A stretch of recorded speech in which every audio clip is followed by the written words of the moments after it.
Hello दोस्तों, नमस्कार, प्रणाम। छोटे बड़ों को भी प्रणाम। संसार में छोटे बड़े कम शक्तिशाली और अधिक शक्तिशाली सभी तरह के देश हैं। कुछ देशों का आपसी संबंध मैत्रीपूर्ण रहता है। कभी कभी दो या कई देशों के बीच मतभेद हो जाता है। यही मतभेद कभी कभी युद्ध का रूप ले लेता है।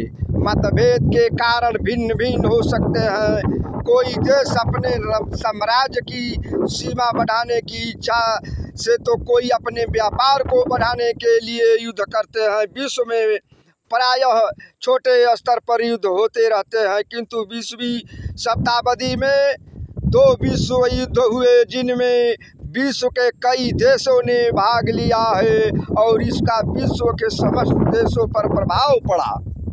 पहला विश्व युद्ध सन 1914 में प्रारंभ हुआ था, जो सन 1918 तक चला। इसमें भाग लेने वाले देश थे एक तरफ ऑस्ट्रेलिया, हंगरी, जर्मनी, टर्की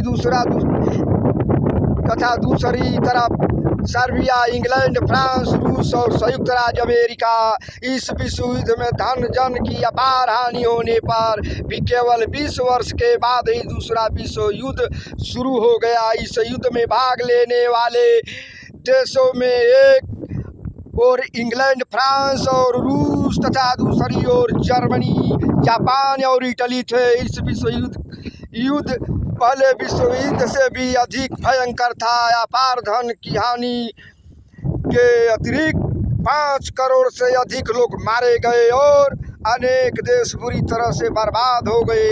तृतीय विश्व युद्ध में परमाणु बम के हमले से 2 शहर हिरोशिमा और नागासाकी नष्ट हो गए।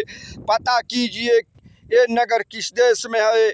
संसार के अनेक देशों की बर्बादी देखकर यह अनुभव किया गया कि भविष्य में ऐसे युद्ध न हो। संसार में शांति और सुरक्षा बनाए रखने के लिए अनुभव किया गया कि भविष्य में ऐसे युद्ध न हो। संसार में शांति और सुरक्षा बनाए रखने के लिए विभिन्न राष्ट्रों ने सैन फ्रांसिस्को नामक नगर में आपस में विचार विमर्श किया और एक संगठन का निर्माण करने का निश्चय किया। 24 अक्टूबर 1945 को संयुक्त राष्ट्र संघ की स्थापना की गई। इसका लक्ष्य था कि आने वाली पीढ़ियों को युद्ध की विभीषिका से बचाना। शुरू में इस संघ में केवल 51 राष्ट्र सदस्य थे, जिसमें भारत भी शामिल था। वर्तमान में संयुक्त राष्ट्र संघ में 193 सदस्य हैं।